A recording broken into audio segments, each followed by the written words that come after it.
It's beaten the Baja 1000 and now it's taking on home soil at the Finke Desert Race.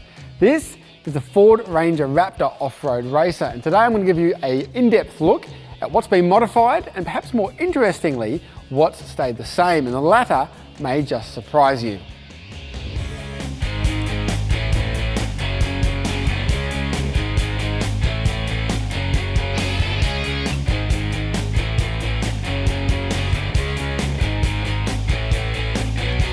With almost 300 kilowatts under the bonnet, it was a no-brainer for Ford to take its new dual cab racing, and it made its debut at the 2022 Baja 1000, finishing in 83rd outright.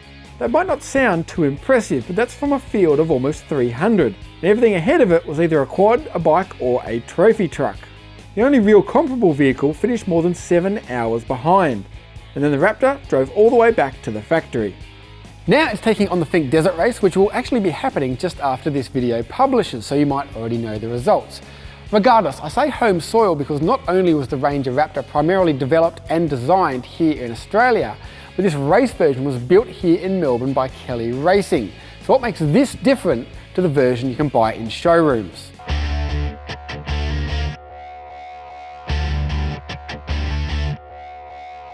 The bodywork is mostly standard, but here at the front they've added a snorkel, this new nudge bar with integrated LED light bar, which ties then into the underbody protection which goes under the engine, gearbox and transfer case.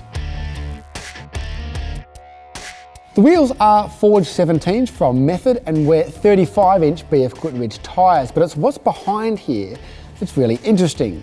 Brake discs and calipers are standard, just with uprated pads and fluid, and the suspension is basically stock, which is pretty insane when you think about this thing going flat out over desert terrain for almost 24 hours straight.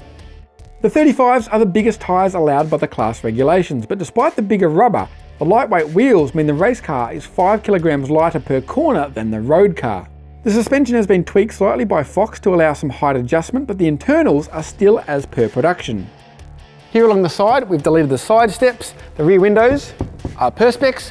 We've still got plenty of lighting, but it's at the rear that the biggest changes have taken place. Before we get there, there are a few little Easter eggs hidden in the Ranger Raptor's wrap. A tribute to its Baja victory, a couple of motivational slogans, but the best is Drive Like Dick, a nod to Dick Johnson's participation in 1993 in a Falcon Ute.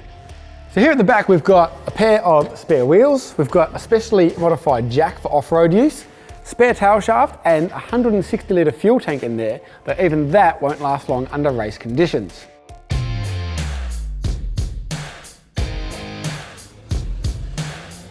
In here it's certainly a lot busier and more snug than the standard car, thanks to the comprehensive roll cage, pair of race seats, we've got an onboard fire extinguisher system, ventilation systems for the helmets, as well as Motec displays for the navigator and driver. Again, what's surprising is what's being kept though. I've still got the full Sync 4 infotainment system, still got climate control, still got cruise control, ABS and stability control. Just because you're racing in the desert doesn't mean you have to rough it.